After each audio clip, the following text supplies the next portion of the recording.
Bonjour à tous et bienvenue dans le Mug Nowtech. Aujourd'hui, on va parler de l'art numérique, la nouvelle ruée vers l'or, mais aussi d'autres news tech dans ce mug, dans ce Mug Nowtech. On est le 2 mars 2021 et on démarre tout de suite.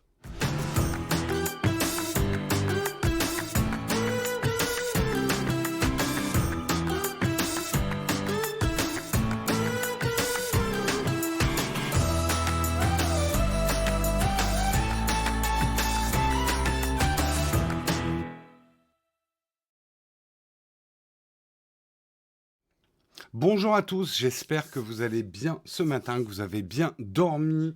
Je vous le rappelle, et c'est la bonne nouvelle, en tout cas pour nous, mais pour vous aussi. Nous avons donc un nouveau sponsor, c'est ExpressVPN. On en reparlera tout à l'heure, mais on va déjà regarder les news du jour si vous le voulez bien. On espère qu'on va pas avoir de pépins techniques aujourd'hui. J'ai l'impression d'avoir une légère latence de caméra, mais on va dire que c'est bon tant qu'il n'y a pas de latence du son. Voilà.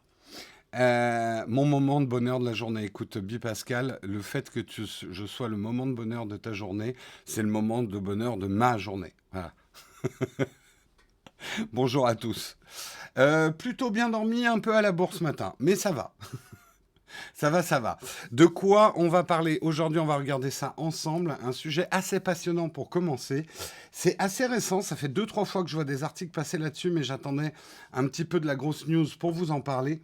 On a Grimm, l'artiste, qui a vendu pour 6 millions d'art alors digital, non, parce qu'on est en France, d'art numérique, avec un système qui s'appelle le NFT. Et je vous en parler, c'est assez récent.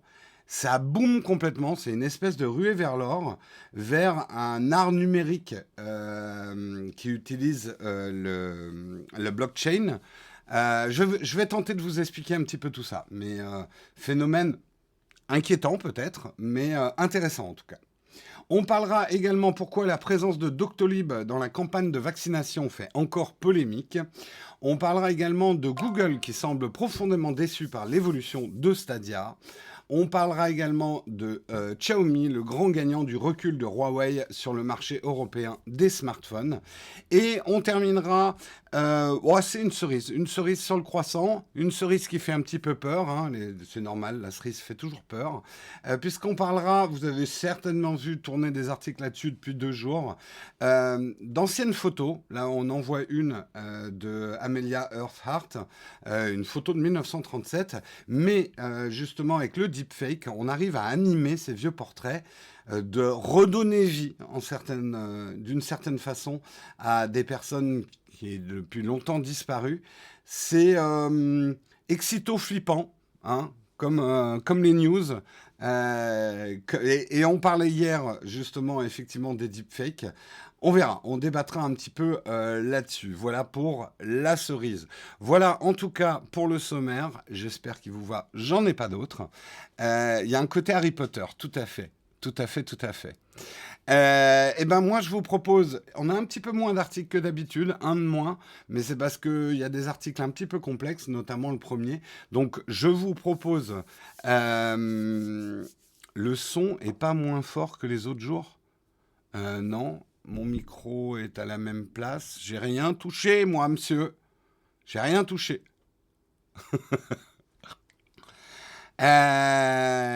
Donc, je vous propose de lancer tout de suite le Kawa.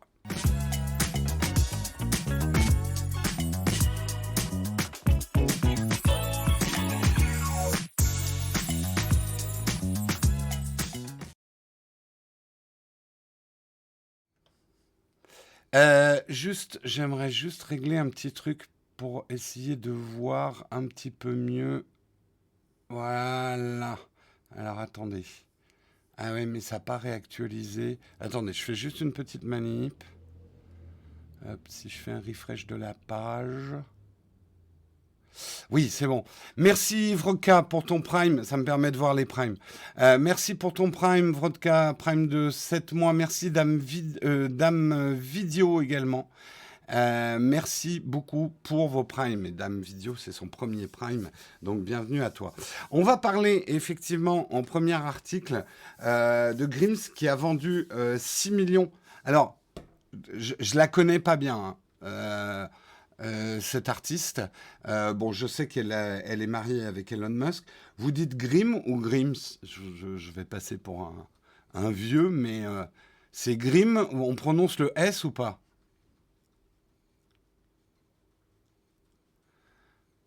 Comment vous prononcez, vous? Grimez? Grimez? Grimez? Grimez?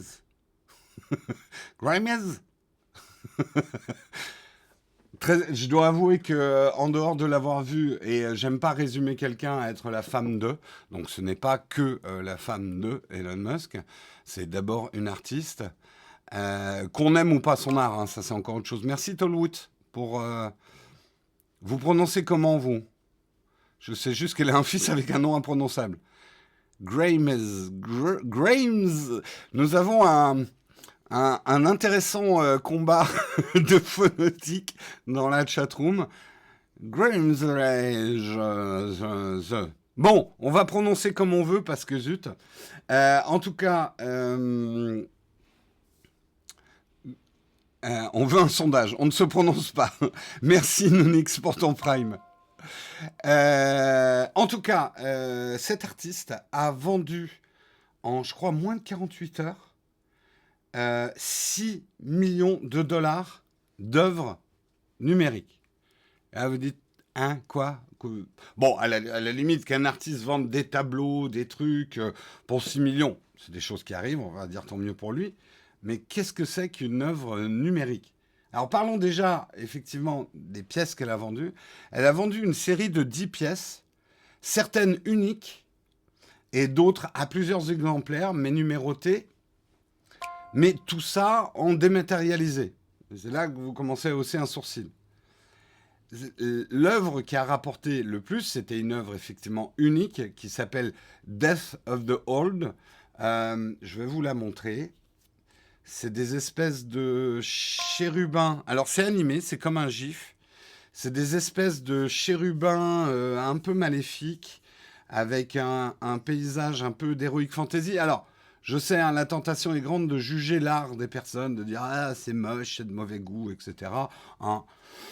L'art est difficile. La critique est facile, l'art est difficile. Je me permettrai pas de juger. Moi, c'est pas ma tasse de thé, bien évidemment.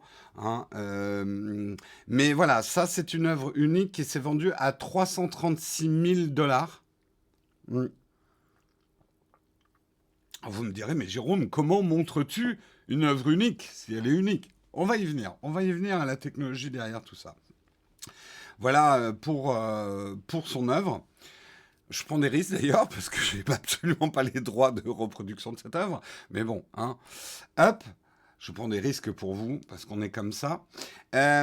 D'autres se sont vendus à 700 copies, dont une qui s'appelle... Il y a une qui s'appelle Earth et une qui s'appelle Mars. Je vais vous montrer Mars. Voilà. Alors celles-là se sont vendues à 700 exemplaires et c'est ça qui a fait vraiment le gros chiffre. Ces ventes à 700 exemplaires ont rapporté plus de 5 millions de dollars de ces œuvres-là. C'est beau mais il faut aimer. Écoute, la critique d'art, hein, c'est pas... Voilà, ça après... En plus justement, on va parler de la spéculation autour des œuvres. C'est encore un autre débat. Yep. C'est encore un autre débat par rapport. J'aurais dû couper mes notifs. Yep, j'ai pas eu le temps. On est dans le train de la hype. Merci à tous. Est-ce que j'ai raté des gens? Merci Stéphie. Stéphie Stat pour ton abonnement Prime. Merci Zouzouyan. Merci beaucoup. De toute façon, le débat, entre guillemets, sur l'art, c'est un débat aussi vieux que l'art. Non, je ne vais pas repartir dans l'âge des cavernes et des premières mains soufflées sur les murs, mais l'art ridicule, avec des sommes ridicules, enfin bon, ça date pas d'hier, ça n'a pas attendu le numérique, entre guillemets. Voilà, on va s'intéresser plutôt aux phénomènes économiques et technologiques autour de ça. parce que vous dites comment on vend de l'art numérique. Et c'est quelque chose de relativement nouveau, et ça traîne beaucoup ces dernières semaines. J'ai vu effectivement un certain nombre d'articles disant le NFT explose en ce moment. Surtout ces dernières semaines et surtout la semaine dernière. Qu'est-ce que ça veut dire NFT? C'est Non-Fungible Token. En fait, ça permet à l'acheteur d'avoir la propriété d'une œuvre numérique. Une œuvre numérique, ça peut être un GIF, ça peut être un dessin, ça peut être une musique, ça peut être effectivement tout ce qui est une œuvre numérique, une animation, une vidéo. Et en fait, ça prend la forme d'un token digital, d'un token numérique unique qui est sur le blockchain. M'en demandez pas plus, je suis pas un spécialiste des blockchains, mais en gros, ça vous garantit l'exclusivité de cette œuvre, l'appartenance de cette œuvre. C'est un certificat, en fait, vous garantissant l'authenticité de cette œuvre. Alors, c'est pas une œuvre que vous pouvez accrocher chez vous. Enfin, si, sur un écran numérique, vous pouvez l'accrocher chez vous, mais c'est pas une œuvre physique. C'est une œuvre numérique, mais certifiée. Donc, sur laquelle on peut mettre de l'argent et qui vous appartient. Qu'on peut diffuser pour montrer qu'on a l'œuvre, mais l'appartenance de l'œuvre, elle est certifiée justement par le blockchain. Donc c'est assez intéressant comme utilisation effectivement du blockchain. Oui, elle a vendu des certificats d'achat. C'est un petit peu ça. Une bonne guerre, en plus de l'œuvre, la dématérialisation, ça peut être effroyable. Gardons nos chakras ouverts. Moi aussi, ma première réaction, c'est what? Et j'ai vu, par exemple, que comment il s'appelait là, le petit chat avec merde. Ah, le petit chat avec l'arc-en-ciel. C'est le Nyan Cat. Alors, il a été un peu retravaillé, mais il a été vendu aussi. Donc, même des gifs, on va dire historiques de notre culture. Le Nyang 4, merci. Des gifs, des choses appartenant à notre culture numérique deviennent des œuvres d'art, deviennent des œuvres historiques ou des œuvres d'art. Et maintenant peuvent être certifiées et peuvent appartenir à certaines personnes. C'est intéressant, peut-être effrayant, mais intéressant en tout cas. Parce qu'on peut dire, non mais c'est ridicule, c'est du numérique, il n'y a pas le tableau physique, etc. Mais est-ce si ridicule que ça ? Qu'est-ce que l'art, si ce n'est aussi que des traces culturelles de nos civilisations? Et qu'est-ce que notre civilisation aujourd'hui, si ce n'est une civilisation numérique? En tout cas, je parle du monde des riches. Donc, c'est pas complètement déconnant au niveau intellectuel. Après, qu'on soit pour, contre, ça nous révolte ou machin, ça, encore une fois, c'est des débats aussi vieux que l'art. L'art a toujours eu sa part de révolte aussi, et de bousculer les idées perçues et les bien-pensants. L'art est aussi fait pour dérouter, pour apparaître là où on n'attend pas. Il y a quelques années, moi, juste pour vous donner un exemple, dans les années 80, quand on a commencé à dire que certains taggers étaient des artistes, mais monsieur, vous n'êtes pas sérieux 5 secondes. Ces gens-là qui ne font que des gribouillis sur les murs et qui salissent la propriété commune qu'on paye avec nos impôts, mais ce n'est pas de l'art. Regardez certains artistes maintenant, graffeurs, combien ça se vend. Voilà. Donc, le fait de dire qu'une œuvre numérique, parce qu'elle est numérique, donc dématérialisée, certifiée donc par le blockchain, donc quelque part elle est matérialisée dans le numérique par une appartenance, fait qu'on peut commencer à vendre des œuvres numériques. Est-ce que vous avez compris un petit peu comment ça fonctionne? Merci beaucoup pour les derniers primes, merci Sandokan, merci Uroon, merci Mouik Mouik Hathor, merci You1CG. Merci Babas. Merci Brésande. Brésande, j'ai bien reçu ton colis. On en parle vendredi. Merci beaucoup à toi. Est-ce que j'ai remercié tout le monde? Stéphie Stat, j'ai remercié. Zouzoulien, j'ai remercié, je crois. J'espère que j'ai oublié personne. Merci en tout cas. Euh, je pense que pour comprendre, il faut comprendre un petit peu comment fonctionne la blockchain. On va pas faire tout le sujet là-dessus, mais en gros, le blockchain permet une inviolabilité de ce certificat numérique et vous permet effectivement d'avoir l'appartenance d'une œuvre numérique. Là-dessus, qu'est-ce qui se passe? Eh bien, il y a un boom. Donc, je vais vous montrer à quoi ressemble une plateforme de vente d'œuvres numériques. Il y a Nifty Gateway qui est un des plus connus. Yep. Il faut vraiment... Attendez, je vais essayer de couper... Ah oui, mais le problème c'est que... Ah, je ne peux pas. Bon, bref, c'est pas grave. Vous inquiétez pas si vous voyez des SMS immobiliers. Marion et moi, on cherche un appart. Euh, Et là, elle est en recherche active. Voilà, alors là, on est sur la page. Je ne vais pas vous montrer que la page de Grims.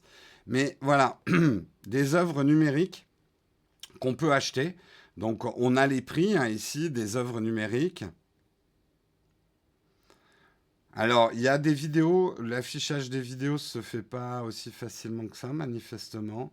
Alors, peut-être que sur iPad, c'est pour ça.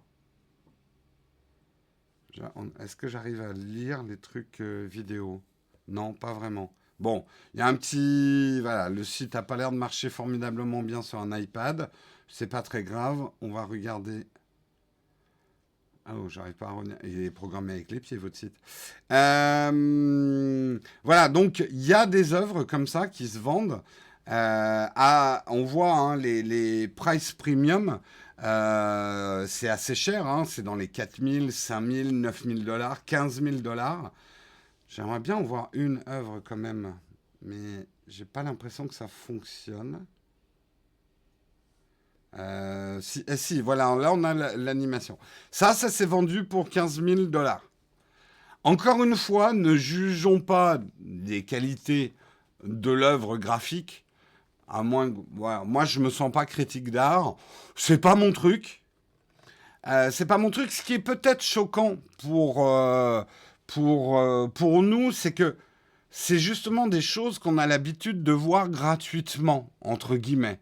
C'est notre culture numérique, c'est le type, on va dire, de représentation graphique qu'on a l'habitude de voir, on va dire, entre guillemets, gratuitement. Et qui peuplent, en gros, notre culture numérique. Mais là encore, je me réfère à l'exemple des tags sur les murs. Les tags sur les murs ont, entre guillemets, et toujours, peut-être de moins en moins, mais été un art gratuit, visible de tous. Ça n'a pas empêché la spéculation dessus. Alors, on peut trouver que c'est du foutage de gueule, mais encore une fois, je pense qu'encore aujourd'hui, il y a des gens qui estiment que les artistes taggers, enfin le street art, c'est du foutage de gueule.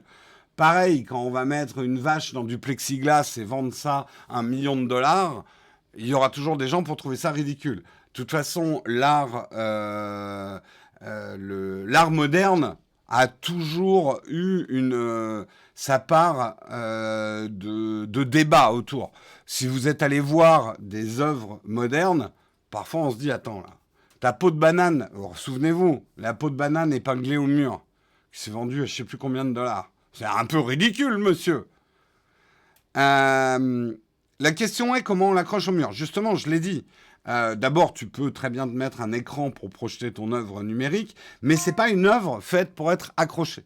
Et c'est ça qui est nouveau et c'est ça qui déconcerte, c'est que quelque part, c'est une œuvre numérique dématérialisée, une œuvre d'art numérique dématérialisée. Merci Sandokan.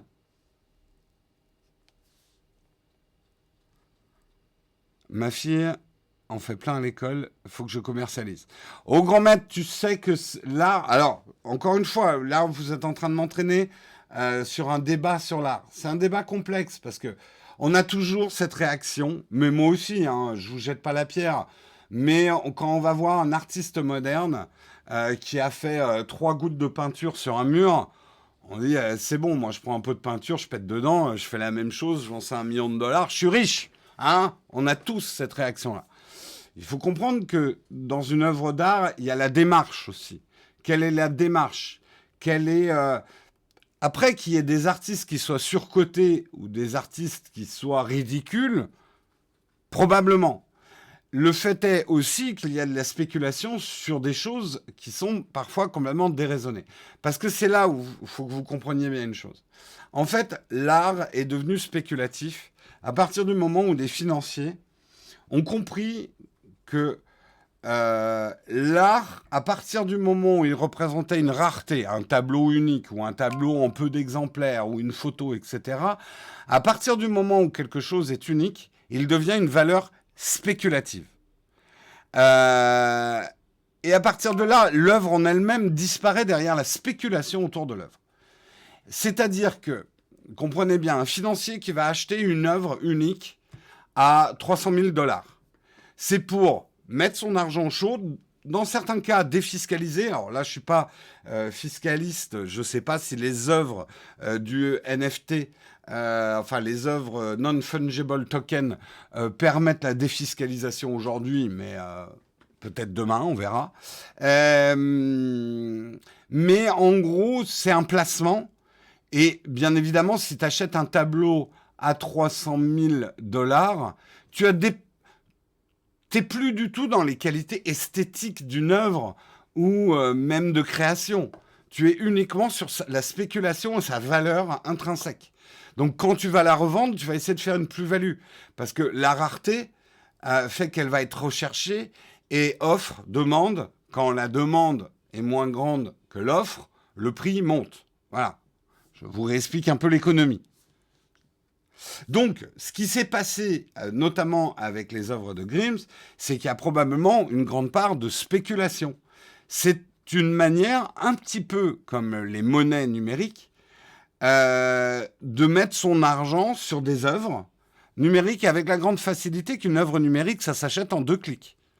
C'est pas comme un tableau où il faut aller dans une salle des ventes, il y a le transport, l'assurance, etc.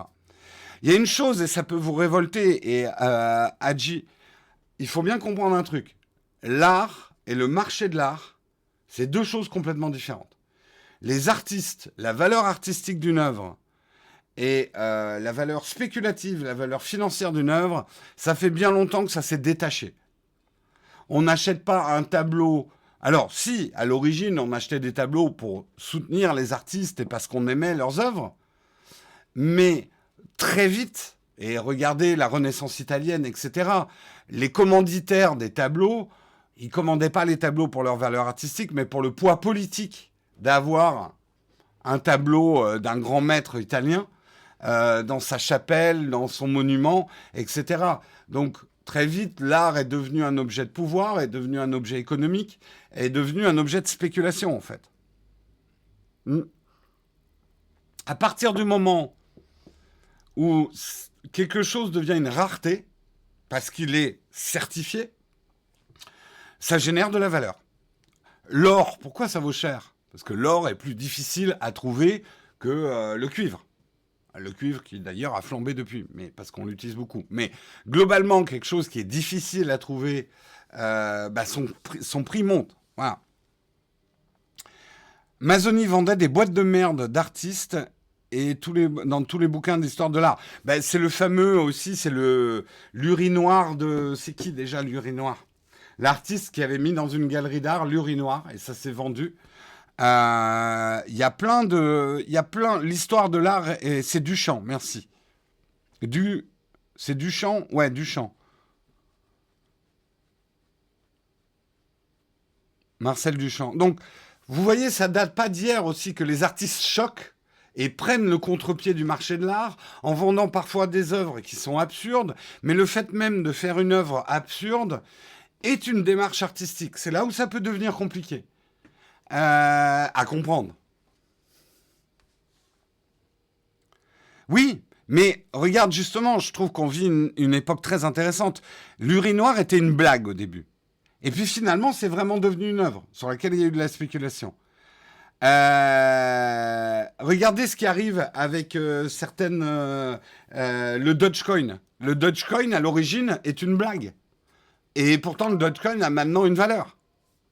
Merci beaucoup, IF Tom, pour ton Prime.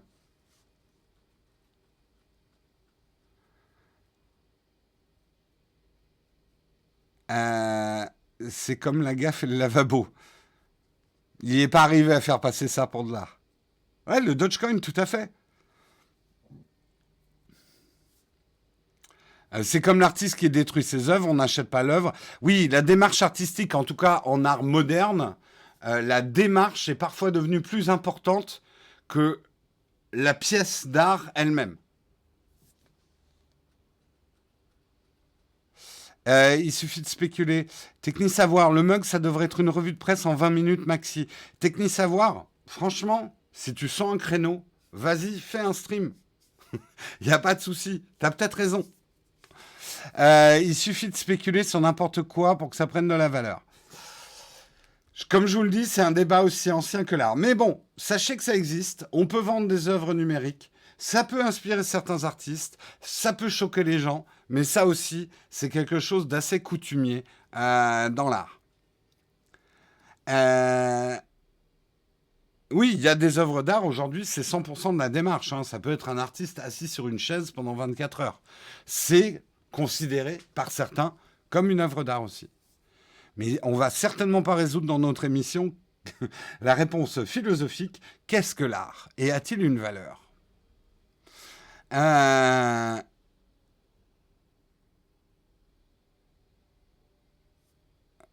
Le mug, ça devrait être l'émission de Naotech. C'est quoi le débat là que vous avez? Je suis pas. Qu'est-ce que l'art? Je ramasse les copies. Allez, on passe au sujet suivant. On va parler. Après, je comprends, un certain sujet vous intéresse plus que d'autres, hein.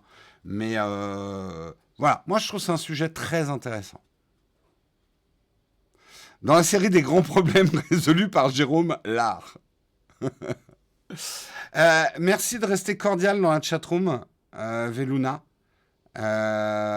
C'est pas une question voilà, on fait pas de prise à partie personnelle des gens dans la chatroom, on reste cordial, en bonne entente.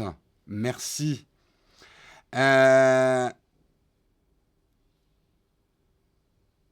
et si je revendais mes messages tweets? Essayez, hein, rien ne vous empêche. Après, comme je vous le dis, le vieux truc de dire ouais, moi aussi, je vais jeter de la peinture au mur et vendre ça à 1 million. Si ça marchait comme ça serait un peu trop simple. Généralement, les artistes qui balancent de la peinture sur un mur et qui le vendent à 1 million, il y a toute une vie artistique derrière. Et je terminerai juste là-dessus. C'est Picasso, à qui on disait non mais ce tableau, ça vous a pris 5 minutes de le faire, qui a répondu un truc, je parce que je sais plus combien d'années, mais il a dit ça m'a pris 5 minutes et 40 ans. En gros, un artiste, la valeur d'une œuvre ne s'exprime pas dans le temps qu'il a fallu pour la matérialiser, mais aussi dans la démarche artistique qui peut être la vie d'un artiste jusqu'à arriver à un niveau de synthèse ou un niveau voilà, de simplification de son œuvre. Ça me rappelle la scène d'Intouchable où il pipote sur une œuvre d'art. Ouais. Allez, l'accumulation d'expérience a une valeur, effectivement. On va parler de Doctolib. Doctolib qui fait un petit peu, voilà, la campagne de vaccination. On est encore dans la polémique. Il y a une polémique sur l'implication de Doctolib dans la campagne de vaccination. Vous le savez, Doctolib héberge des données et aide l'État au niveau de la campagne de vaccination. On peut s'inscrire sur Doctolib pour les vaccins. Et là où il y a une controverse, Doctolib passe par l'entreprise américaine Amazon Web Services pour héberger ses services. Alors même que la société française joue un rôle central dans l'activité des centres de vaccination, deux autres sociétés françaises sont aussi impliquées, Maya et Keldoc. Il n'y a pas que Doctolib. Selon Mediapart, près de 80% d'entre eux se servent des solutions Doctolib pour gérer les rendez-vous. Souvenez-vous, on avait eu justement cette querelle sur l'hébergement du Health Data Hub français, une plateforme pour les données de santé françaises. Aujourd'hui, celle-ci passe par l'hébergeur américain Microsoft via un centre de données basé dans l'Union européenne. L'affaire a pris des proportions importantes au point même que le Health Data Hub devait quitter Microsoft. L'hébergement du Health Data Hub par Microsoft et les conditions dans lesquelles le deal entre les deux parties a été conclu a fait l'objet en 2020 de recours devant le Conseil d'État en France, la plus haute juridiction de l'ordre administratif français. Si l'analyse de l'instance a été au départ rassurante, elle est sensiblement évoluée par la suite du fait d'une nouvelle donne juridique transatlantique. Et qu'est-ce que c'est que cette nouvelle donne ? C'est effectivement le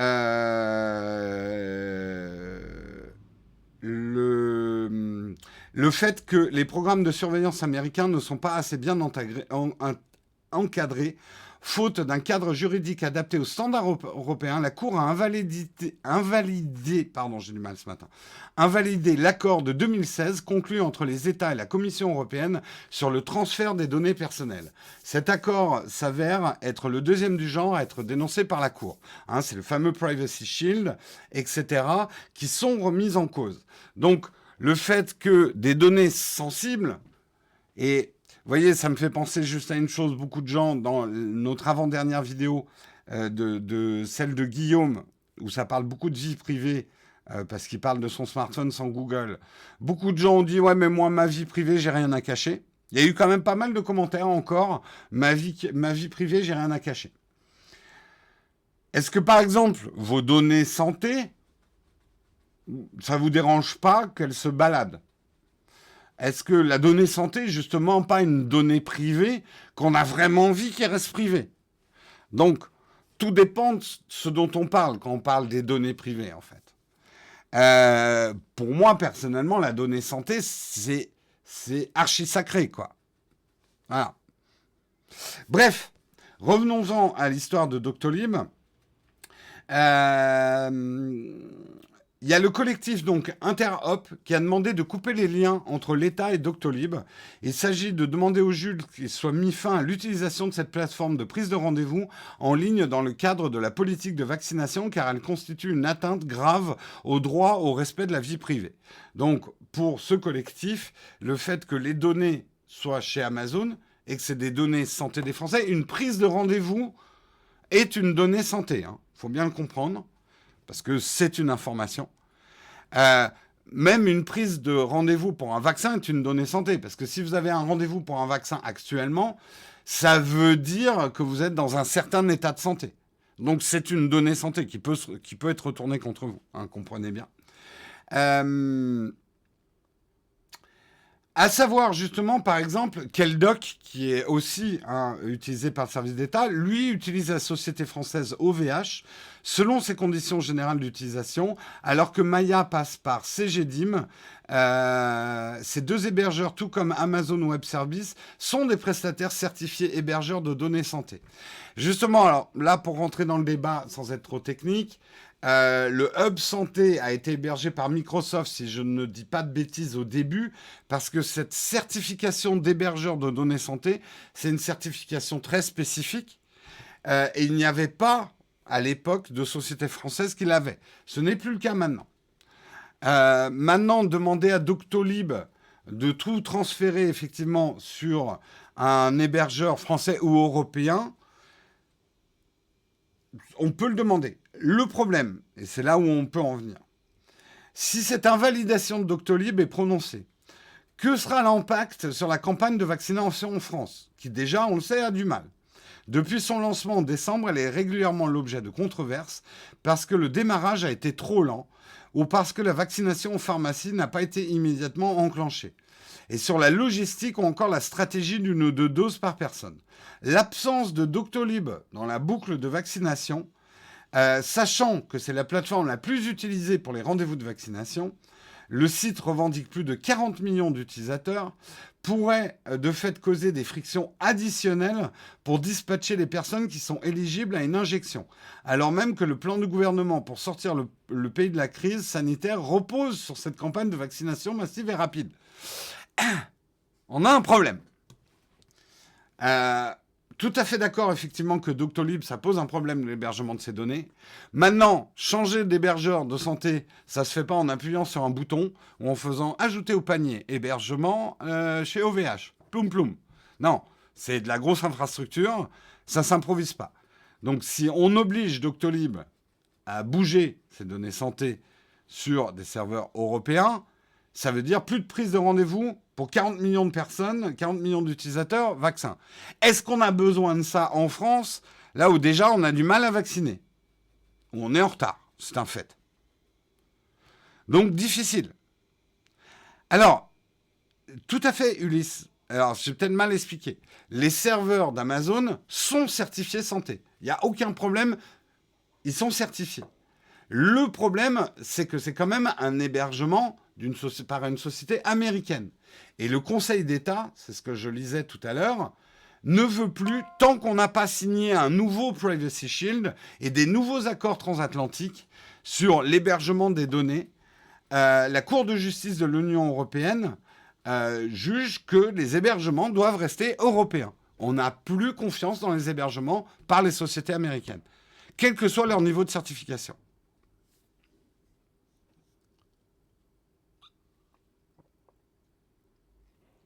Donc, là, on est tiraillé entre deux choses. Moi, je suis plutôt du côté de la Cour de justice de l'Union européenne. Les données des citoyens européens ont une valeur. C'est les citoyens européens. C'est même pas une question de dumping économique. On ne doit pas mettre ces données n'importe où. Qu'on resigne avec les États-Unis quelque chose qui garantit, parce que je ne vais pas rentrer dans les détails, mais aux États-Unis, dans les petites lignes, ils ont le droit d'aller piocher dans les données des Européens. C'est ça qui est un problème. Parce qu'on a vite fait de dire, ouais, les Européens, ils font du protectionnisme économique, c'est pas bien, machin, etc. Non, la protection des données face à un pays comme les États-Unis qui s'arroge des droits d'utiliser ces données sans accord préalable, c'est une question de souveraineté européenne. Hein. Donc, ça, on a raison. Mais d'un autre côté, on a des putains de vaccins à faire. Pour faire des vaccins, il faut organiser tout ça, il faut prendre des rendez-vous. Doctolib est dans la boucle. Si on coupe Doctolib, il n'y a pas de solution rapide, en fait, à ce problème. Donc en fait, le truc, c'est que est-ce que la fin justifie les moyens? En règle générale, moi j'ai tendance à dire la fin ne justifie jamais les moyens. Parce que souvent, les moyens donnent la fin. Je suis très mal à l'aise avec ces informations. Voilà. Très mal à l'aise avec ces informations. Mais c'est un sujet intéressant. Voilà, le Cloud Act, c'est ça que je cherchais. Les données sont hébergées en Europe. N'importe quelle agence US peut y avoir accès. Ça a été effectivement un gros problème. Merci Mediosam, merci Lou Geneste, merci LFV Tom, merci Sof92 250, merci Psylob, merci à vous pour vos subs et vos primes.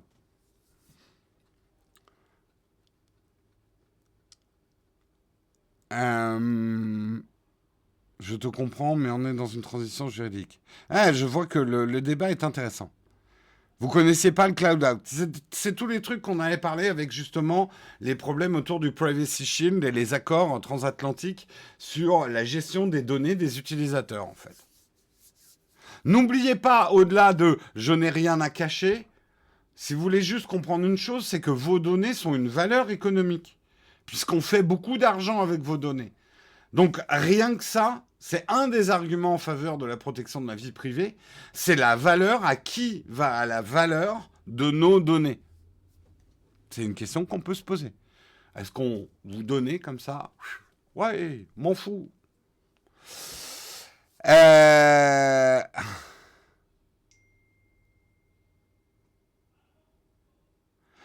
Alors après, vous avez les solutions long-termistes. Hein. Vous dites il faudrait que Doctolib soit géré par Amélie ou des serveurs français. Ce que je vous dis, c'est que ça peut pas se faire en un claquement de doigts. Moi, je pense que continuons tel que ça. Je donne mon avis, parce que je suis comme ça. Continuons comme c'est. Laissons Doctolib tranquille. Il faut qu'on fasse ces putains de vaccins. Ne serait-ce que pour savoir si ça peut nous sortir de cette putain de crise. J'ai aucune certitude que ça nous sortira de la crise. Mais allons-y, testons. Voilà, moi, le vaccin, c'est bon. Moi, en tout cas, j'ai le niveau de sécurité qui me va au niveau des vaccins, en termes d'information. Allons-y. On légiférera après. Que effectivement, si les choses se reproduisent, il est hors de question de passer par un service qui n'est pas hébergé tant qu'on n'a pas renouvelé les accords transatlantiques sur la protection des données des citoyens européens. Voilà, que ça ne se reproduise plus.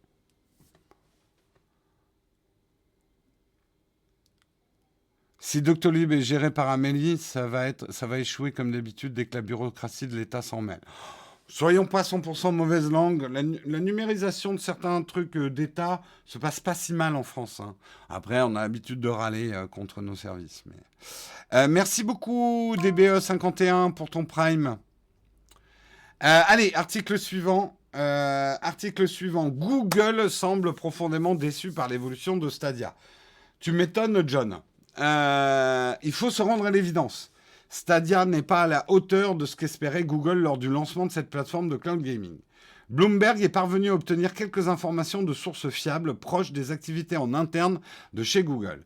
Il semblerait que Stadia ne soit pas parvenu à tenir son objectif mensuel de joueurs actifs. Google semble également déçu concernant les ventes de manettes Stadia. Le média américain estime que la firme de Mountain View se retrouve à ce jour avec des centaines de milliers de manettes invendues sur les bras. De ce fait, Google cherche par tous les moyens à écouler ses stocks de manettes.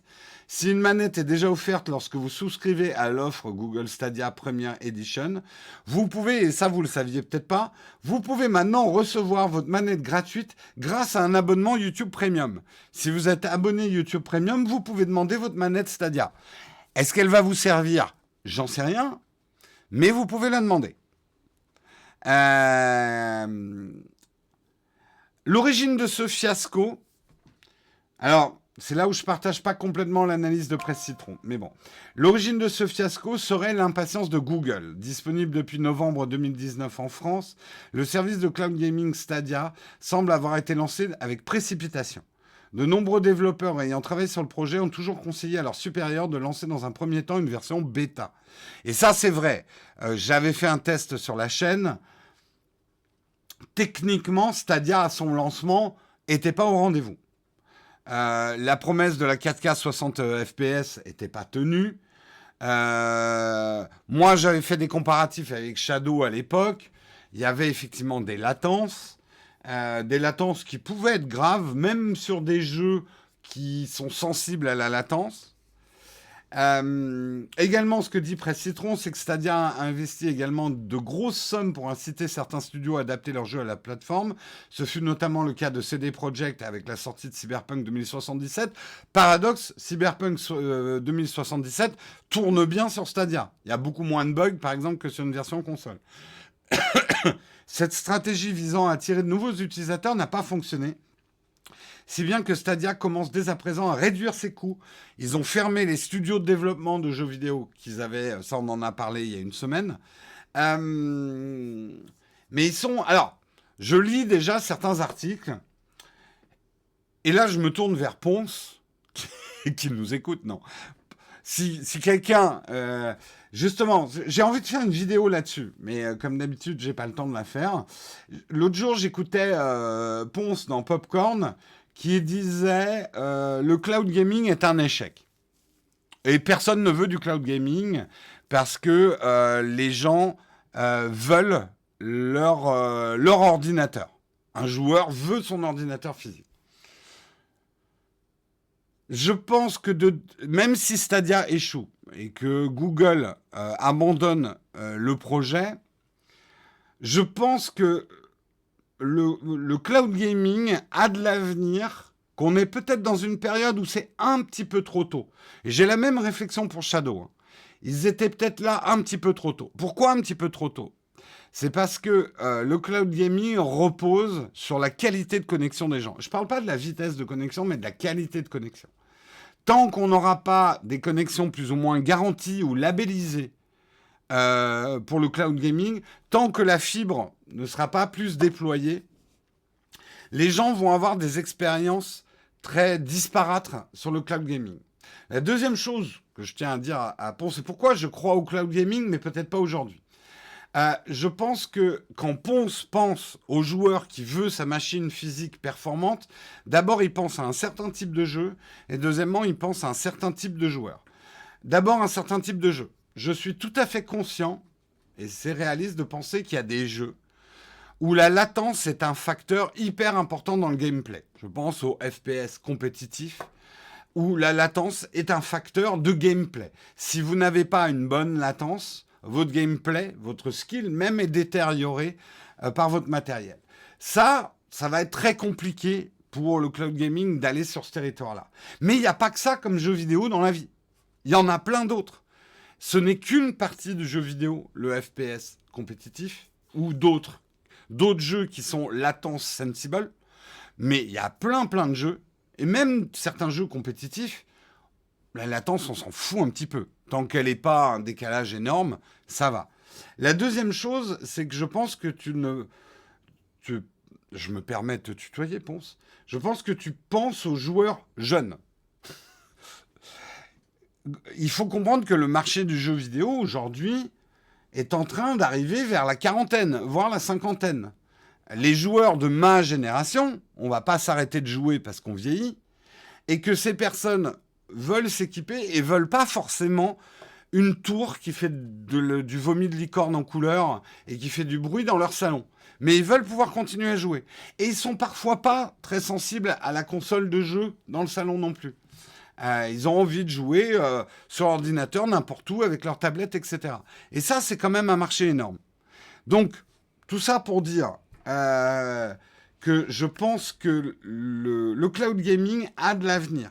Mais c'est un marché compliqué, un peu avant-gardiste. Stadia y allait de manière un peu cosaque, hein, en voulant faire sa propre plateforme, sa propre console sur le cloud gaming, alors qu'une grande partie du public n'est pas encore convaincu du cloud gaming. C'est pour ça qu'ils vont peut-être avoir du mal, Stadia. Mais il y a des vertus dans le service Stadia, je vous en avais parlé. Il y a le côté instantanéité du jeu vidéo, qui est assez intéressant.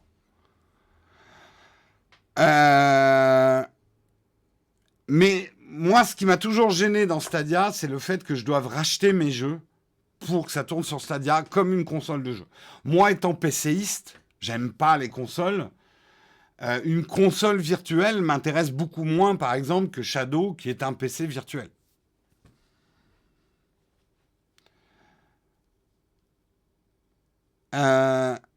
Luna semble très intéressant, effectivement. Voyez bien quand même que le cloud gaming, ça s'agite beaucoup. Hein. Ah, quand Jérôme chez Popcorn pour le vieux con qui débarque chez Popcorn. Les petits jeunes là. Ponce là avec tes petites fleurs là. Ah non, au secours. Alors après, j'adore Ponce. Franchement, j'adore. J'adore Popcorn de toute façon. Pourquoi j'ai fait le mec bourré en faisant le mec vieux? Vieux, ça veut pas dire forcément boire plus. Hein. Chez moi, d'ailleurs, c'est l'inverse. Hein. Plus j'ai vieilli, moins j'ai bu. Après Jérôme, chez Gabriel Attal. Ouais, pour parler des étudiants. Je pense qu'ils vont être contents, les étudiants, en me voyant débarquer pour parler de leurs problèmes. Ça a été aussi un intérêt quand les joueurs consoles auront compris que leur modèle économique se rapproche de plus en plus du PC avec les nouvelles itérations matérielles tous les 2-3 ans. Ouais, tout à fait, je suis d'accord avec toi. En même temps, Stadia a pris du retard sur des features, sur différents centres. Je suis d'accord, Stadia stagne. What the fuck Stadia, quoi, j'ai envie de dire. Conclusion de l'article. Parlons... Waouh, je suis vachement en retard. Bon. J'accélère. Xiaomi, grand gagnant du recul Huawei sur les marchés européens des smartphones. Huawei a quasiment disparu du marché européen du smartphone, affirme le cabinet Counterpoint, une aubaine pour les fabricants comme Xiaomi et Oppo, qui ont gagné des points de part de marché sur le vieux continent en 2020. En cause, une baisse de la demande, les consommateurs ont préféré épargner en ces temps économiques très incertains. Comme de l'offre, les points de vente n'ont pas pu ouvrir pendant la période de confinement. Le mois d'avril, au cœur du premier confinement, a été le plus brutal pour les fabricants dont une chute de près de 50% des ventes de smartphones. 50%, monsieur, quand même. Si ça vous intéresse, alors, je sais que cette vidéo va pas faire beaucoup de vues. Je suis d'accord avec ceux qui me disent t'aurais pas dû faire cette vidéo avec le Galaxy S21. J'aurais dû faire une vidéo à part. Je le ferai peut-être.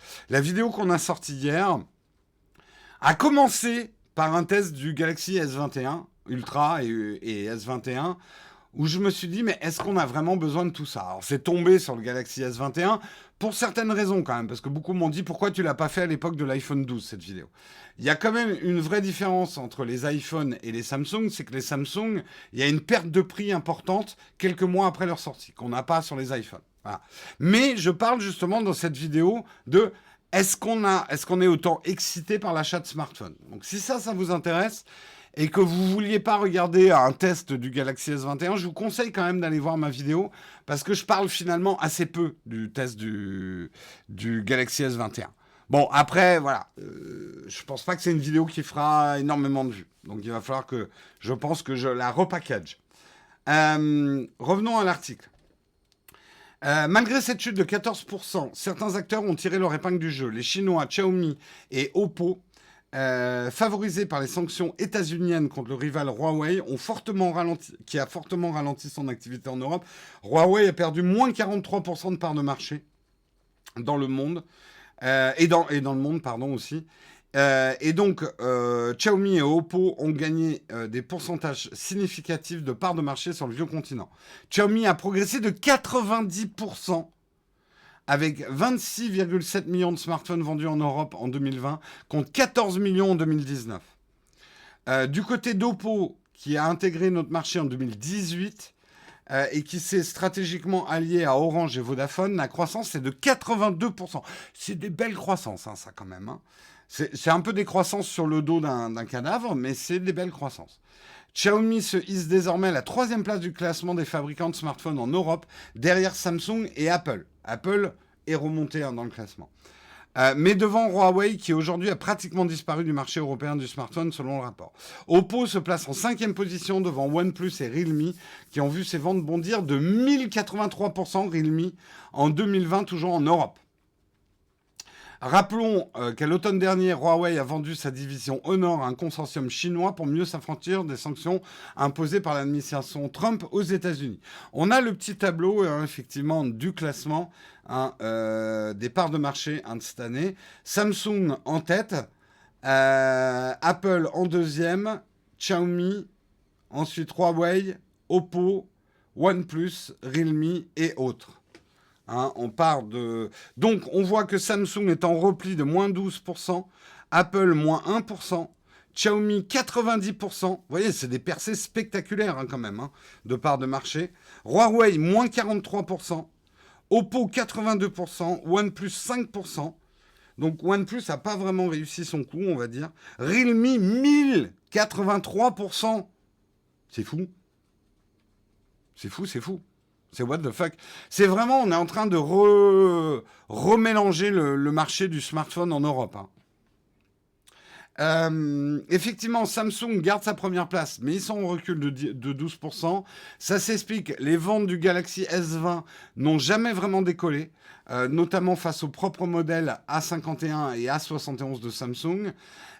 Mais sont un peu fait tailler aussi des croupières, justement par des nouveaux arrivants. Et des offres que les consommateurs ont jugées plus compétitives que le S20. Le marché européen est plus compétitif, effectivement. Et le quasi-monopole de Samsung sur le segment 5G est révolu depuis le lancement de l'iPhone 12, qui est effectivement... Donc, Counterpoint, qui a fait ses analyses, s'attend par contre à ce que le Galaxy S21 se vende bien mieux que le S20 et qui sera certainement le premier smartphone premium Android en Europe en 2021. Du côté de chez Apple, les ventes ont baissé de 1%, mais le rapport rappelle que le lancement de l'iPhone 12, retardé jusqu'au mois d'octobre dernier, est le meilleur lancement d'iPhone de l'histoire de la marque. Il plaçait même la firme de Cupertino en première position en part de marché au 4e trimestre. Pour ce qui concerne 2021, le cabinet voit donc des dynamiques positives de Xiaomi et Oppo perdurer, tout comme les fortes ventes de l'iPhone 12 et les bons chiffres de Samsung avec le Galaxy S21. En outre, il faudra garder un œil sur le développement de la 5G, ainsi que sur les nouveaux entrants comme OnePlus et Vivo. Voilà. Euh, J'ai acheté le A51 pour mon fils et c'est vraiment suffisant pour un usage courant. Ouais, il y a eu des bonnes presses hein, sur le A51, effectivement. Mais c'est intéressant tout ça. C'est intéressant. Donc, rappel, si ça vous intéresse, une vidéo est sortie hier qui n'est pas vraiment un test du S21, même si je donne quand même mon avis sur le S21 et le S21 Ultra, mais qui est plutôt une question, faut-il les acheter maintenant, tout de suite, ou est-ce qu'il faut attendre un peu? C'est une vraie question, mais qui en fait s'adresse à l'ensemble du marché des smartphones. C'est là où j'ai pas été très habile de le mettre dans un test de smartphone spécifique, mais c'est pas grave. Euh, Si on était bon, ça se saurait. Mais voilà, si ça vous intéresse justement cette petite réflexion sur la pertinence aujourd'hui, en 2021, d'acheter un smartphone au moment de sa sortie, je vous conseille d'aller voir la vidéo qui est sortie hier.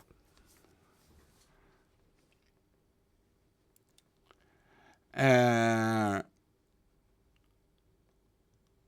Et Arcos alors. Écoute, laissons Arcos où il est. Moi, à une époque, j'ai adoré mon Arcos. J'étais tellement fier. Et c'était il y a longtemps. Allez, il est temps qu'on parle de notre sponsor. Vous le savez, on a un nouveau sponsor pour le mug. On est très très content qu'il soit avec nous. C'est ExpressVPN.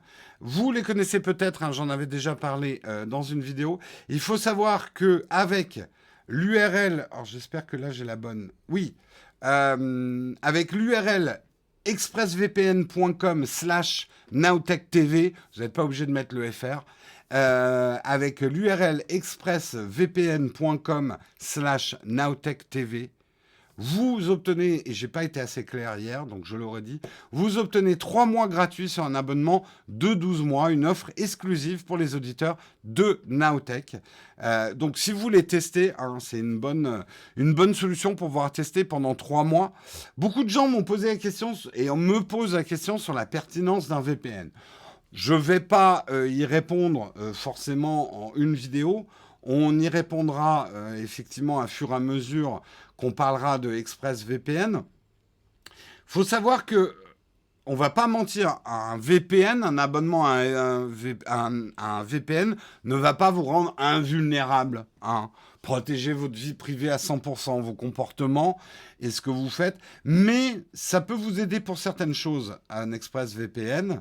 Ça peut vous permettre effectivement quand même de sécuriser les choses, de protéger une grande partie quand même de votre activité en ligne et surtout, on va pas se cacher, c'est pour ça que le marché des VPN a le vent en poupe.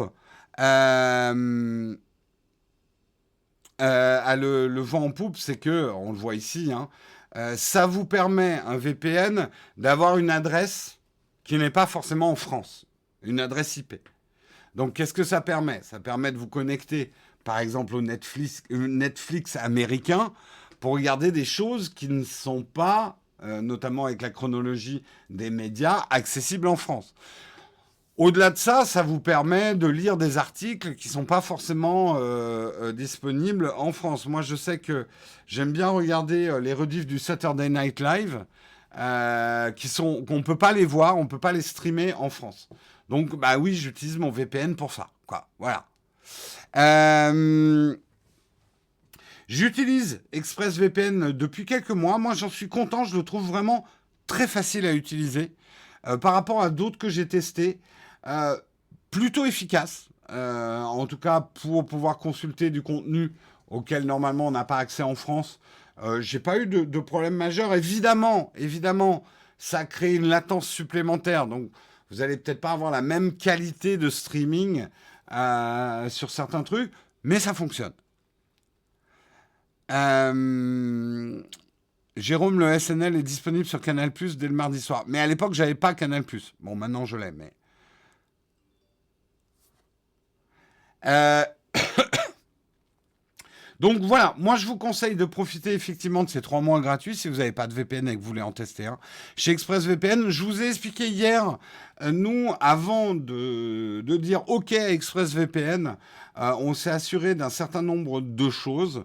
Et ExpressVPN nous plaît dans le monde des VPN parce qu'on trouve qu'il y a un vrai respect de la vie privée et de vos données chez ExpressVPN. Ils ont notamment des technologies de serveurs, Trusted Server, qui sont intéressantes. Je vous invite à aller consulter tout ça, justement, à aller sur le site d'ExpressVPN avec l'URL qu'on vous a donné pour vous renseigner. Ne faites pas quelque chose uniquement parce qu'on en fait la promo.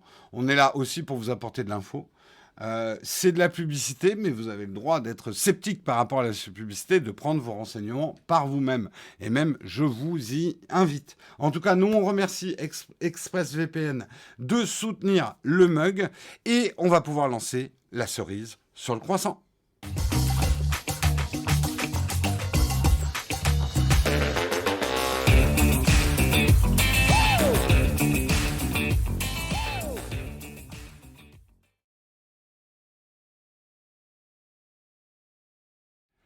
Yep, j'ai un petit problème là avec un bouton de la caméra. Il va falloir que je règle ça. La cerise sur le croissant aujourd'hui, je vais un peu vous faire peur. Je vais vous faire un petit peu peur puisqu'on va regarder quelque chose que vous avez probablement déjà vu tourner pas mal sur Internet. C'est la technologie effectivement du deepfake qui permet de prendre des photos anciennes et de les animer. On a ici l'aviatrice Amelia Earhart, une photo de 1937. Donc avec les technologies du deepfake, on lui applique des mouvements sur le visage de manière automatique. On la fait sourire. Alors, c'est un peu bizarre, mais ça marche quand même. C'est fou. C'est fou. Et là, c'est tout. Quand j'explique que la vidéo, c'est le mouvement. C'est fou comme quelques mouvements de visage donnent vie à une photo ancienne. C'est assez fou, quoi. Et on peut le voir, ils l'ont fait aussi sur d'autres. Marie Curie. Marie Curie, voilà, avec des clignements de yeux et des mouvements de tête. C'est assez troublant. C'est quand même assez troublant. Donc moi, je pronostique d'ailleurs que la prochaine insulte, ça va plus être mange, t'es mort. Ça va être deepfake, t'es mort. C'est horrible ce que je dis. Alors, toutes les infos que je partage, j'assure fort, sont sur notre Flipboard. Et si quelqu'un, effectivement, de la modération peut mettre le lien vers notre Flipboard, vous retrouverez nos articles. Bientôt, on va l'interviewer. Bientôt, le mug présenté par Marie Curie. L'émission radioactive. Ça, c'est Charles Darwin. Charles Darwin. Alors, là, ça marche un peu moins bien. Hein. Mais c'est quand même troublant. Ça n'avait pas l'air d'être un rigolo, hein, Charles Darwin. Après, on ne le connaît pas. Hein. C'était peut-être un mec, après 2-3 chopines, qui avait un sens de la fête très poussé. Mais là, le voyant comme ça, mon cher Charles Darwin, je sais pas, je te trouve pas super avenant, quoi. C'est creepy as fuck, ouais, clairement.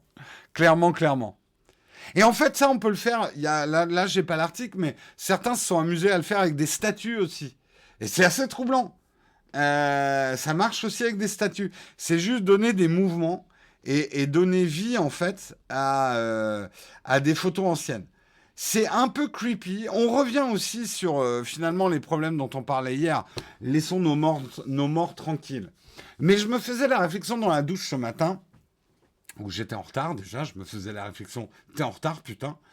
Mais au-delà de ça, je me disais, Ouais, il y a quelque chose d'un peu troublant de prendre des photos de gens qui sont morts et de les animer. C'est un peu creepy, ça fait un peu spiritisme.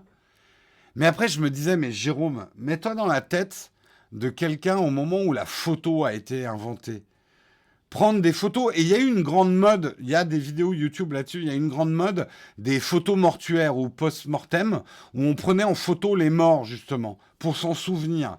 Et j'imagine les réacs de l'époque qui devaient dire, ah non, mais attendez, les photos, c'est on s'empare de l'âme des morts.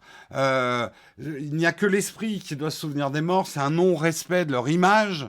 Voilà. Donc, est-ce que moi, en me disant, c'est un peu malsain d'animer des photos anciennes, est-ce que je suis pas le réac d'aujourd'hui? Voilà, je me pose ce genre de questions toujours.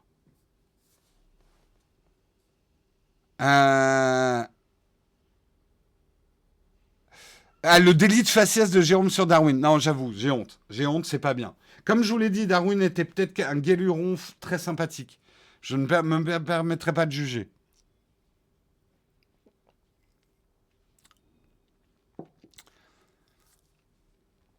On est effectivement carrément dans l'Unky Valley. Mais c'est quand même très troublant. Je ne sais pas si vous vous souvenez, si vous suivez le mug depuis longtemps, je vous avais montré aussi une photo très ancienne d'une jeune fille qui sourit. Et ça, moi, ça m'avait beaucoup troublé parce que c'est vrai qu'on n'a pas l'habitude des gens qui sourient sur les photos anciennes, parce que comme il fallait tenir la pose plusieurs minutes, et en plus à cette époque-là, culturellement, on estimait que le sourire c'était le truc des idiots. Il y avait que les idiots qui souriaient. On souriait pas sur une photo, c'était un peu sérieux quand même. Mais de voir justement une jeune fille sourire, ça lui donnait un côté tellement actuel, et de voir comme ça ces photos anciennes animées, ça leur donne un côté tellement vivant. Je veux dire, en plus, la photo noir et blanc n'est pas quelque chose qui a disparu.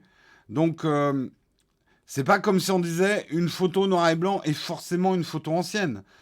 Il y a encore plein de gens qui font de la photo noir et blanc, mais ça pourrait être la photo d'Amélie Earhart, pourrait être une photo prise hier, quoi. Certes, avec peut-être un smartphone qui manque un peu de piqué, mais c'est pas grave. Et un effet de blur un peu violent quand même dans les cheveux. Mais c'est pas grave. Mais quand même, ça pourrait être une photo prise hier ou une vidéo faite hier en noir et blanc. Le mouvement donne vie, c'est dingue, je trouve, quoi.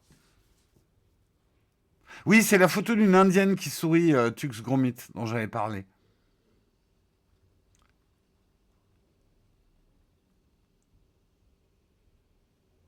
Euh, je pense qu'effectivement, nous, on est un petit peu choqués. Euh, Jérôme, réac en chef de Nowtech, pas mal ça là. On est peut-être un petit peu choqués. Mais il n'est pas impossible que, d'un point de vue civilisationnel, se souvenir de ces morts consistera à animer ou garder des vidéos. On a déjà basculé là-dedans. Les morts d'aujourd'hui, on a des vidéos d'eux, en général. Beaucoup de personnes qui décèdent actuellement, on commence à avoir des vidéos.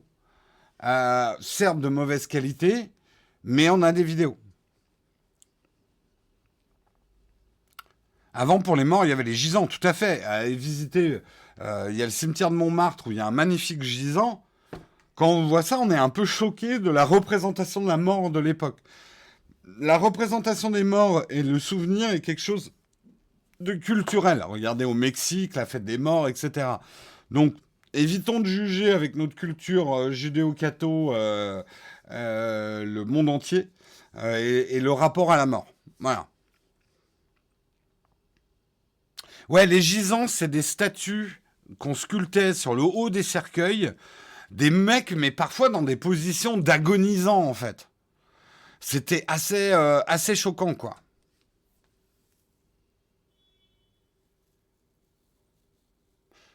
Ouais, alors il y a des gisants, ils sont juste en train de dormir, mais à Montmartre, le mec, il est un peu.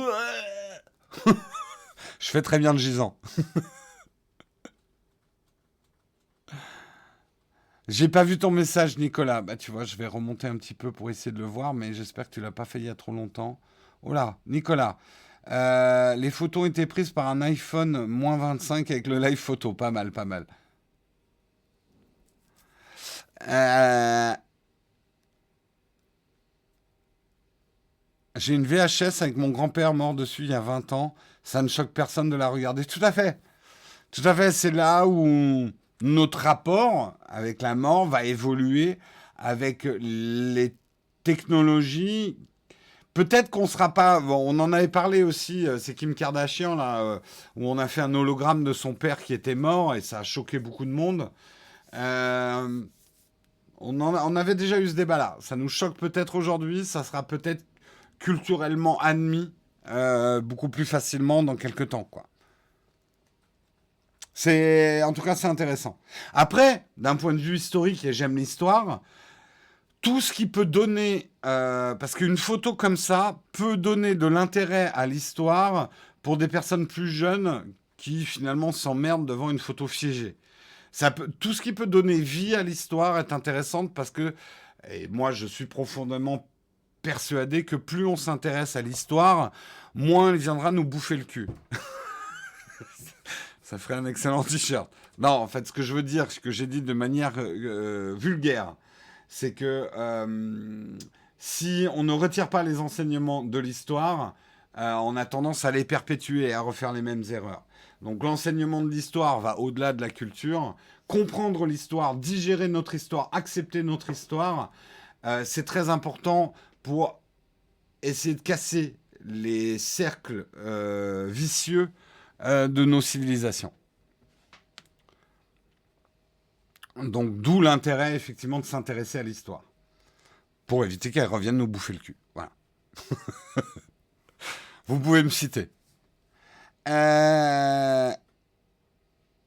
C'est quasiment ce qui est marqué à l'entrée des musées. Déportation à Besançon. Oui, mais de manière plus respectueuse. De manière plus respectueuse. Mais c'est important. Il y a un devoir d'histoire. Et c'est pas un devoir à rendre. Si, c'est un devoir à rendre. Oh là là, je fais des métaphores. On a un devoir d'histoire.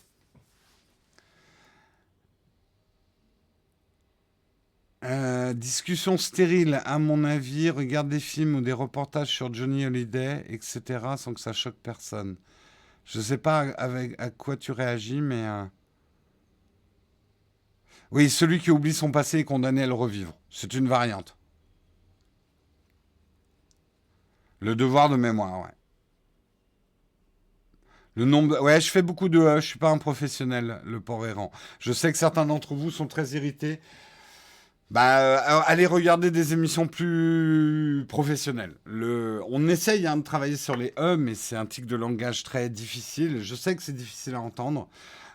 On essaie d'y travailler. Moi, ça dépend des matins. J'ai remarqué qu'il y a des matins, j'en fais beaucoup, d'autres moins. Mais on s'en fout, c'est pas le débat. Merci Bob pour ton sub. Merci Théo Cinéma. Merci Dafo. Merci Jim38. Merci DBE51. Merci Mediosam.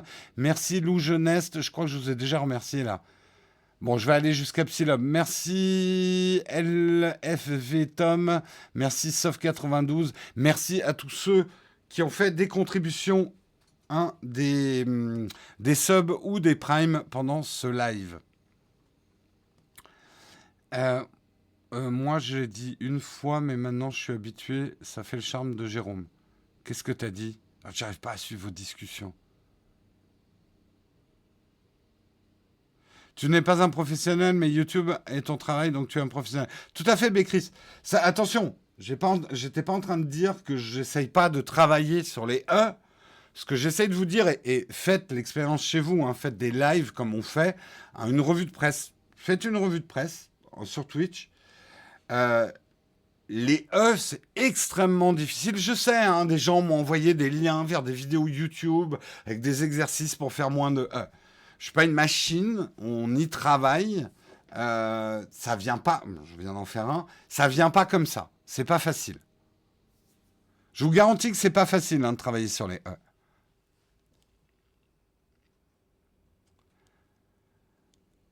Si c'était facile, on serait débarrassé. C'est comme le fait que je sautille.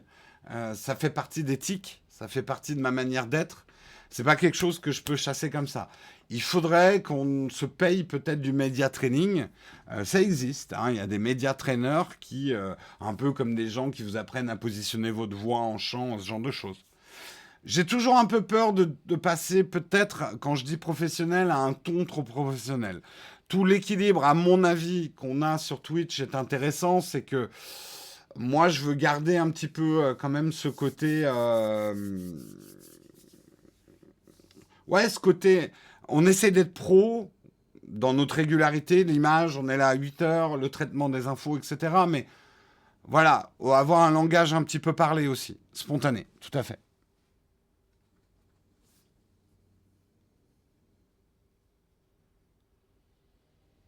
Mais bon, là, je sais que, parce que quasiment tous les jours, on a des gens qui viennent se plaindre des E dans nos replays. Je comprends votre complainte. J'ai pas de solution comme ça. On ne décide pas de faire des E, en fait. Voilà.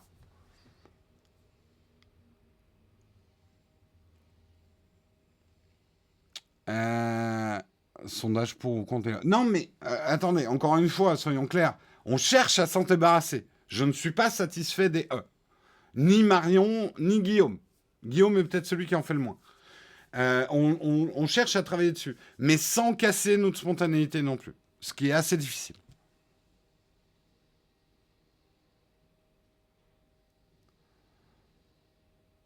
Bref, c'était un autre débat. Je pense qu'il est temps, largement temps, que nous lancions la dernière rubrique de l'émission. Et la dernière rubrique de l'émission, c'est bien sûr les camps de fac.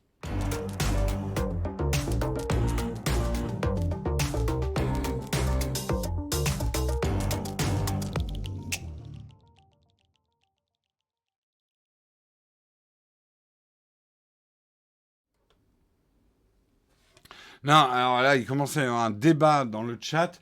Non, on va pas garder les E pour faire naturel. En fait, moi, mon truc, pour pas faire de E, c'est de parler rapidement. Et le problème, c'est que certains matins où je suis plus fatigué que d'autres, je parle plus lentement. Mais un des secrets pour pas faire de E, c'est de toujours parler. Ça, c'est quelqu'un qui fait de la radio qui m'a appris. C'est la meilleure manière de jamais faire des E. Regardez dans la phrase que je viens de faire, je n'ai fait aucun E parce que je ne me suis pas interrompu. Et je parle beaucoup plus vite qu'à l'accoutumée. Je ne parle surtout pas comme je vous parlerais si vous étiez en face de moi. Parce que contrairement au discours qu'on nous apprend à l'école où il faut faire des pauses, à la radio, si tu veux garder une dynamique, ne pas faire de E, il faut jamais faire de pause. Il faut toujours garder le crachoir, à peine prendre ses respirations. Voilà, je vous ai montré. Mais les matins où tu es un petit peu plus fatigué que d'autres, c'est plus difficile.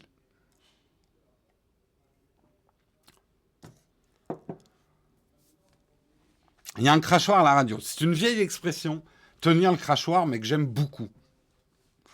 Je ne sais pas d'où ça vient d'ailleurs. Le crachoir, oui. En fait, ça veut dire, voilà, tu parles, tu tiens un crachoir. C'est un peu drop de. Je vais lancer le drop de crachoir.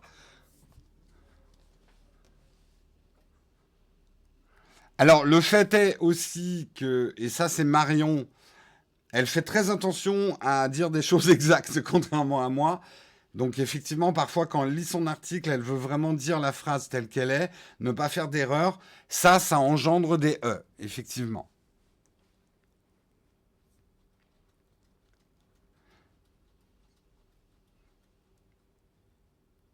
Mince, il est parti loin là, on n'a jamais été aussi vite, Jérôme. Tout à fait. Je me fous des E, c'est ce que vous dites qui m'intéresse. Je suis pas, là encore, je suis pas d'accord avec toi parce que moi, les E me dérangent. C'est là où je suis d'accord avec les gens qui nous reprochent les E. Ce que je dis juste à ces gens-là, c'est que c'est pas si facile que ça. Il suffit pas de regarder une vidéo YouTube qui va te dire comment pas faire de E pour ne pas en faire. C'est de l'entraînement. Moi, je suis celui qui fait le plus de mugs dans la semaine, puisque j'en fais 3 par semaine. Donc, je suis celui qui a le plus d'entraînement. Guillaume, naturellement, fait peu de E. Il y a des gens, j'en parlais hier avec Domingo. Domingo est un mec de la radio, c'est un streamer né. Euh, voilà, il fait très peu de E, c'est un bon, quoi. C'est un bon naturel. Il a probablement pas eu à bosser pour en arriver là. D'autres, c'est moins facile.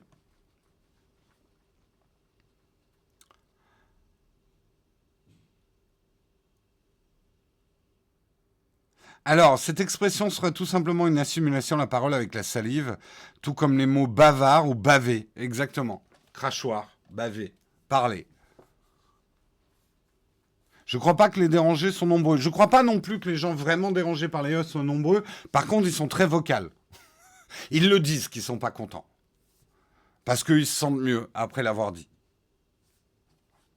Et Stream Deck, putain, Stream Deck qui me fait un gros pop-up. Ouais, on vient d'avoir une nouvelle version. Ouais, doucement, hein.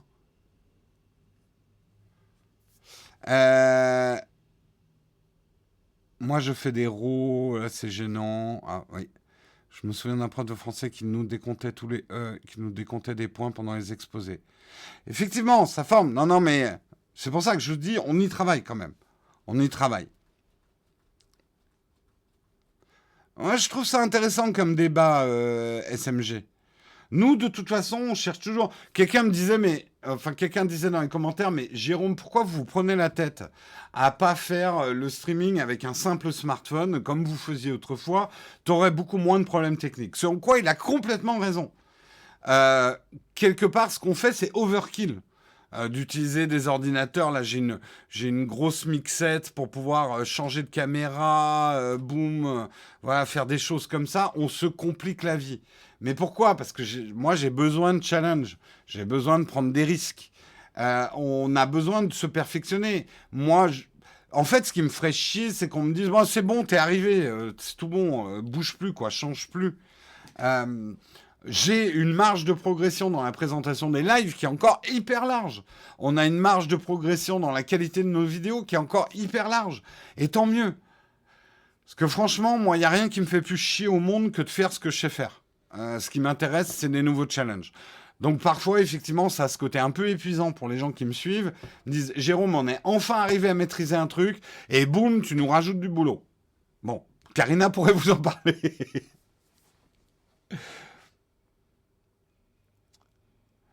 Euh, Je suis d'accord que le débat est intéressant, mais celui sur le E et pas E n'a aucun sens. Franchement, on s'en fout. Oui, non, mais c'est... voilà. Et c'est quoi ce bracelet de Watch? Ah, ah, il y a des observateurs, j'en parle demain dans le live de 12h30, le Shop Nowtech. Je vous parlerai de ce mystérieux bracelet. Ou pas bracelet. Est-il là? Est-il pas là? Je vous en parlerai demain dans le Shop Nowtech, notre émission. Hein. Il n'y aura pas Maryse en plus, je vais être tout seul. Il y aura juste Pierre Bellemare au canard qui sera là. Cyberchouin, je parle pas trop de mes recherches immobilières. C'est un peu ma vie privée. Mais c'est gentil de s'en préoccuper.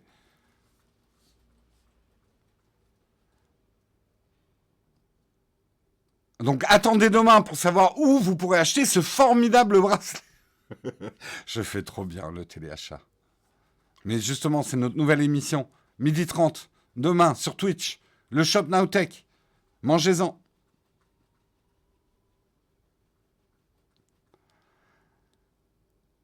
Tu viens d'acheter des micros style Rode Wireless Go, mais à 99.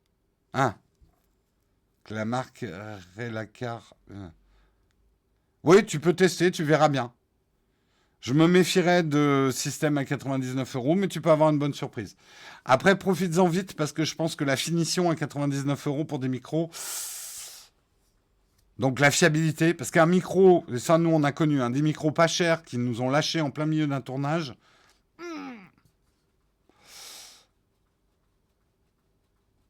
Oui, oui, vous pourrez l'acheter avec des liens affiliés, ce formidable bracelet.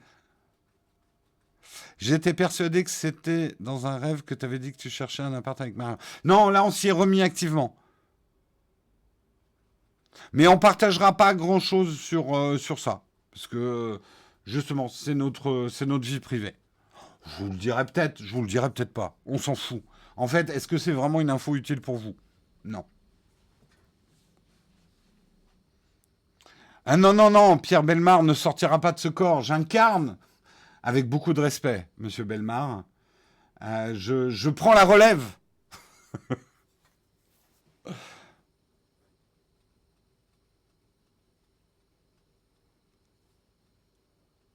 Désolé si je spam, mais je voulais te demander si tu pouvais dire un mot sur les cockpit design en crowdfunding qui ne supporteront pas les S20. Ça peut servir. Il y a des cockpit design en crowdfunding? Ah, ah oui, non, pardon. Oui, ça y est, je viens de comprendre. Je viens de comprendre. D'accord. Oui, Peak Design a annoncé. Bah, le truc, c'est que les S20 ne sont pas beaucoup vendus.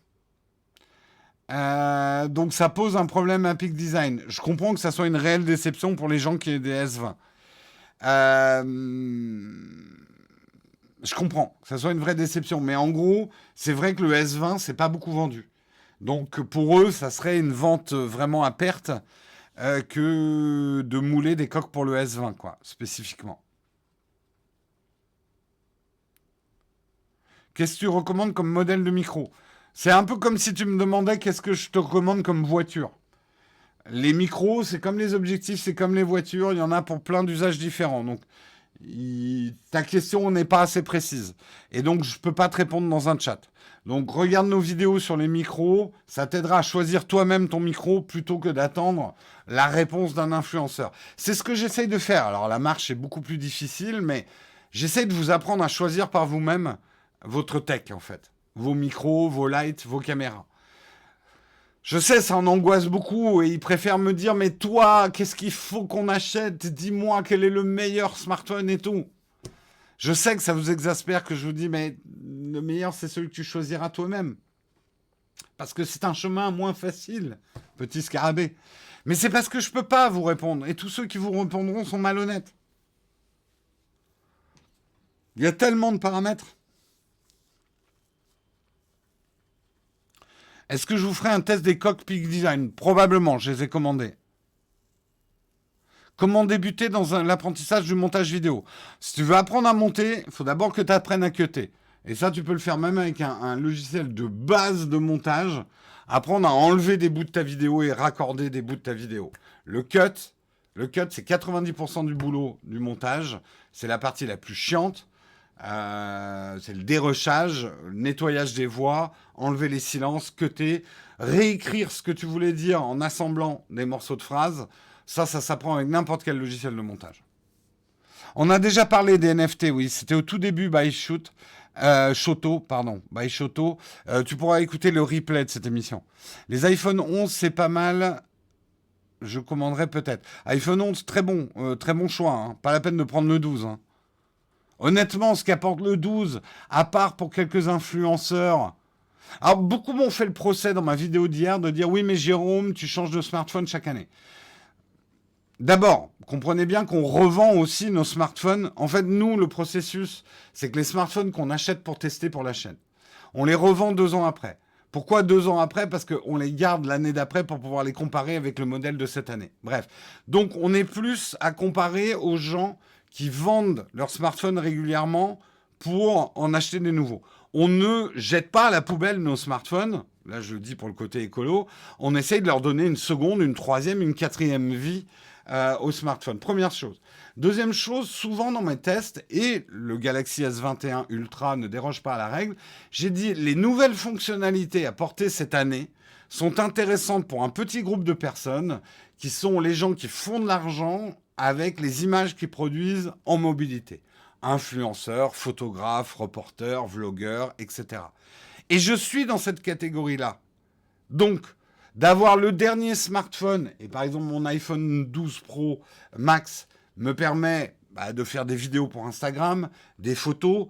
Donc, j'ai une utilité, entre guillemets, qui me rapporte de l'argent d'avoir pris le dernier outil. Après, je comprends ce que vous voulez dire. T'es gonflé de nous dire de ne pas changer de smartphone tous les ans, alors que toi, t'en as un nouveau tous les ans. Je comprends que pour vous, ça pose un problème de logique. J'en reparlerai. Qu'est-ce que tu penses de Clubhouse? je, On va voir. Je suis pas sûr. Je suis pas sûr que ça ira plus loin que le phénomène de mode. On verra, on verra. J'ai un compte, un Clubhouse, mais je l'ai jamais utilisé, j'ai pas le temps. Peut-être qu'on s'y mettra, faut jamais dire jamais. Mais pour l'instant, on n'a pas de temps à investir là-dedans, en fait. Vaut-il mieux écouter le mug en podcast ou en replay Twitch? Ça vous rapporte des sous. On s'en fout des sous. Non, sur les non, alors non, on s'en fout pas des sous. Pardon, c'est pas ce que je voulais dire. Les replays nous rapportent pas grand-chose d'un côté comme de l'autre. Tu regardes là où ça t'arrange. Peux-tu nous parrainer? C'est-à-dire, Alone. Un avis ou une position sur le numérique responsable, la prise en compte de l'ACV dans un achat. On va en parler. Alors, je ne sais pas exactement ce que c'est que l'ACV, si tu pouvais me traduire, mais on en parle de plus en plus. Et moi, c'est pas une conscience qui s'éveille parce que j'ai l'impression de toujours l'avoir eu. Parce que je suis pas consumériste, en fait, fondamentalement. Mais je m'aperçois, et c'est là où on est en train de changer notre ligne édito, que le message qu'on renvoie n'est pas forcément le bon. Que quand vous écoutez nos tests, on a beau vous dire, c'est pas la peine de prendre ce nouveau modèle. Quand j'ai dit dans le test de l'iPhone 12 que le 10 était très bien, vous n'avez pas vraiment écouté. Ça vous intéresse pas. Donc, on va y aller plus fort pour vous réexpliquer que vous pouvez être tout à fait heureux avec un smartphone qui a 3 ans d'ancienneté. Et que vous pouvez faire encore plein de choses. Donc ça, on va essayer de faire certaines vidéos pour vous réexpliquer ça.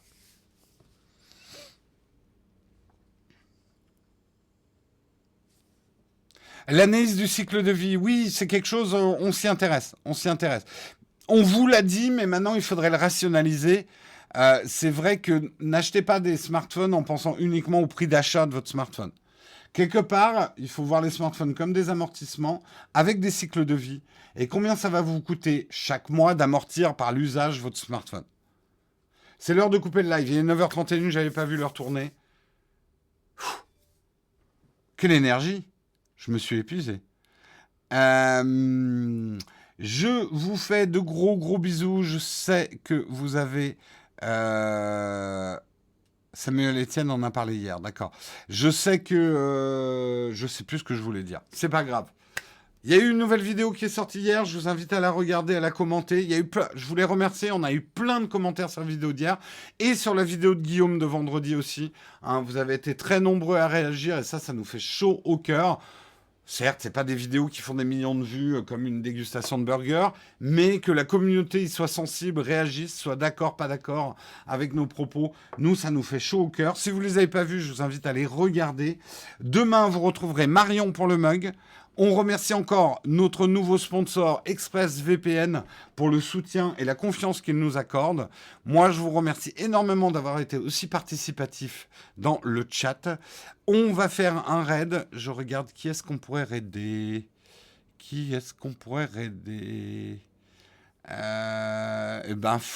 Samuel Etienne... Il vient de démarrer. On l'a déjà aidé, Samuel. Samuel Etienne, petite chaîne qui démarre sur Twitch, qui a besoin de notre aide. Non, on adore Samuel Etienne. Mais aujourd'hui, on va raider Flonflon Musique. Flonflon Musique. Je lance le raid après le générique de fin. Je vous fais des gros bisous. Ciao tout le monde.